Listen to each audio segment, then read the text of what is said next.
Olá pessoal, bom dia, tudo bem? A saída do ministro da Saúde, o Tais, provocou comoção na mídia, né?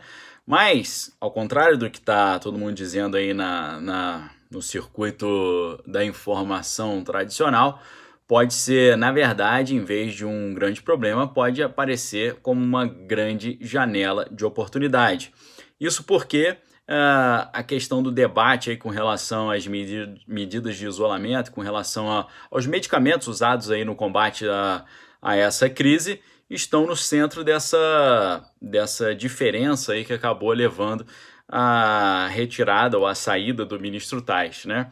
E esse debate, né, acerca do combinado lá da hidroxicloro, azitromicina e zinco tem provocado uma oposição até internacional, né, talvez levada mais por interesses econômicos e políticos do que meramente por questões estritamente científicas, tá?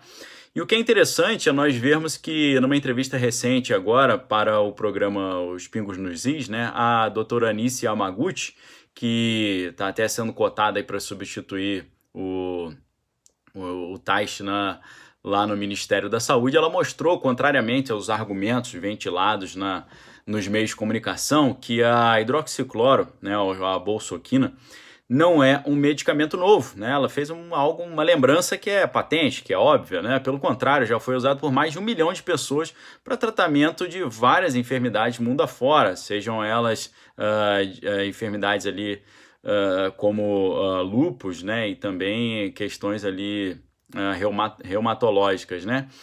E essa questão toda, pessoal, pode abrir uma importante janela de oportunidade, porque caso seja implementado no Brasil um protocolo eficiente, né, calcado aí nas experiências positivas que grandes grupos e cientistas têm provado mundo afora, se a gente conseguir implementar um protocolo bem feito, né, que consiga minimizar, conforme dados têm mostrado aí, o problema, né, ou minimizar o agravamento dessa crise de saúde, isso pode dar uma grande vantagem competitiva para o Brasil. E além disso, né, o embaixador dos Estados Unidos no Brasil, Todd Chapman, ele disse que toda essa crise atual, apesar do prejuízo humano e econômico exorbitante, acaba por abrir uma grande oportunidade para o Brasil atrair mais empresas americanas, né, que estão começando a sair lá do país asiático.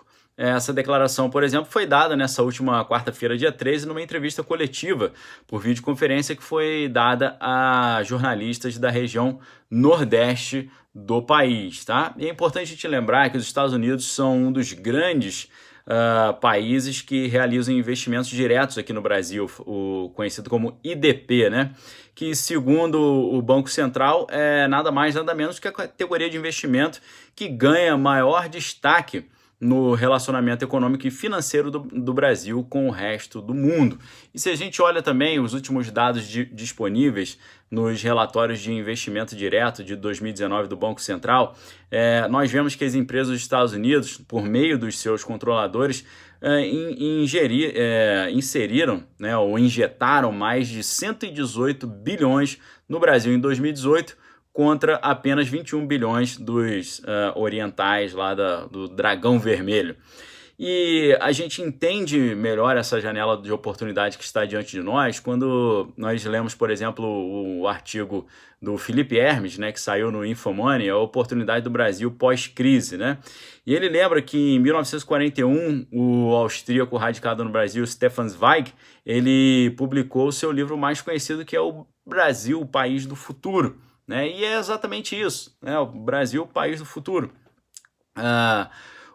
Ele nesse artigo separa algumas frases interessantes, né, como o do Roberto Campos dizendo que o Brasil não perde uma oportunidade de perder uma oportunidade, né? Então, essa é uma oportunidade que a gente não pode perder, né? O Brasil não pode mais insistir no subdesenvolvimento, né? Como dizia Nelson Rodrigues, né, que o subdesenvolvimento não se inventa, é a obra de século, né? Então a gente tem que parar de investir soberanamente e diuturnamente na construção do subdesenvolvimento brasileiro.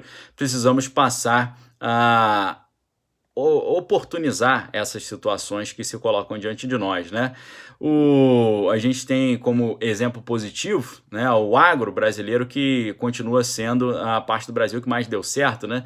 Uma evidência disso é que a produtividade nas lavouras brasileiras cresceu em média 2,1% nas últimas 3 décadas e, tirando, exceto por crédito subsidiado, né, que mesmo assim é em proporção menores do que nos países envolvidos, nunca demos uma atenção mais especial, né? Então o Brasil tem o potencial para ser o grande o país que oferta a maior parte dos alimentos para o mundo, né? A gente tem essa janela de oportunidade, temos que aproveitar isso. Além disso, há dezenas de grandes empresas globais buscando maneiras de não ter que depender mais dos chineses, né, na sua cadeia de produção. Porque é importante a gente observar que apenas em 2019 foram nada menos que 50 grandes empresas americanas saindo lá do gigante asiático, né? Empresas importantes como Google, Apple e HP, que ficaram ali bom tempo radicadas ali, estão aproveitando os ganhos em escala e os custos estavam, né, aproveitando os ganhos em escala e os custos baixos, agora estão já pensando em reinventar a sua cadeia de suprimento para não ficar dependendo desse país que está gerando tanta insegurança e instabilidade, né? Segundo o diretor de Conselho Econômico da Casa Branca, né, essa é a medida que tende apenas a acelerar nos próximos anos. Então, uma grande oportunidade se abre para o Brasil aí. Inclusive, a gente pode reverter a situação de desemprego que está sendo gerada por essa crise, não só com uma mão de obra ociosa se tornando empregada, mas empregada exatamente nessas empresas americanas e de outras nacionalidades podem vir para cá aproveitar esse deslocamento, né, das suas plantas de fabricação. E esse movimento não é novidade, porque entre 2005 e 2015, né, o salário médio de um trabalhador chinês subiu de $1,50 para $3,30, né? Ou seja, hoje os trabalhadores de lá ganham em média 15% a mais do que os brasileiros, né? E essa diferença está aumentando, o que também faz com que os investidores ali comecem a pensar em outras oportunidades, né? Mas o que era uma tendência já há alguns tempos atrás, agora acabou se tornando uma necessidade, né? Em função dessa crise atual que nós estamos vivendo. O Japão, por exemplo, já havia anunciado pacotes para trazer de volta as suas empresas, né? Mais de 2 bilhões em uma primeira estratégia ali, mas o que a gente está para ver é que tem muito mais para vir aí em termos de deslocamento de centrais de produção, né? A princípio, eles têm olhado ali o Vietnã e Taiwan como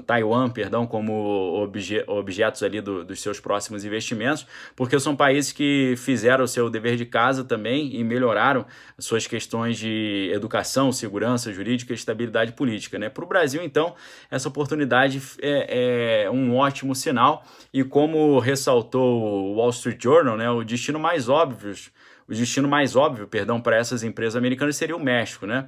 Mas isso se o México não tivesse numa situação um pouco confortável, né? Graças à sua dependência do petróleo e o histórico também de problemas lá com a criminalidade e a sua própria instabilidade política, né? Nesse cenário, a gente tem muito a oferecer ao resto do mundo se a gente agir da maneira certa, né? Nenhum país que a gente olha no globo terrestre tem tantas oportunidades, por exemplo, na infraestrutura quanto o Brasil. E não é por outro motivo que nós somos o 4º destino global de investimentos, né? Isso porque o mundo sabe que tem um mar de oportunidades aqui e tem gente de olho, né?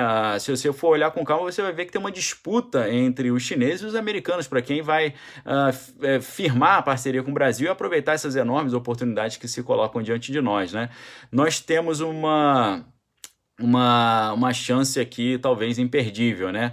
A gente precisa de um consenso nacional para melhorar esse ambiente de negócios, né? E não é uma questão até momentânea, né? Mas de uma reestruturação geopolítica internacional que vai durar muitos anos nesse cenário pós-crise, né? A gente precisa encarar esse momento sabendo que a gente não pode ser deixado de lado pelos agentes globais aí que estão procurando esses novos locais para investir, né? A gente, por exemplo, tem a menor corrente comercial do G20, né? Importamos e exportamos menos do que qualquer país em relação ao tamanho do nosso PIB e a nossa educação acaba vendo 1 a cada 5 jovens abandonarem a escola no ensino médio, né? Então, nos próximos anos, a gente vai ter que ficar de olho na nossa questão demográfica, né? Porque nós temos que buscar alternativas para o aumento da produtividade, porque a gente vai ter, infelizmente, ao que tu está indicando, Deus queira que não, mas a perspectiva é menos jovens no mercado de trabalho e mais idosos na Previdência, né? Então isso é uma coisa que pode atrapalhar esse processo, a gente tem que saber gerenciar esses pontos fracos, né? Nada disso, porém, vai nos impedir, creio eu, e precisamos focar nisso, né, de nos inserirmos nessa agenda global aí de forma completamente competitiva e oportunizando essas chances que aparecem diante de nós, tá? Se trata de uma oportunidade única que a gente não pode deixar passar de jeito nenhum.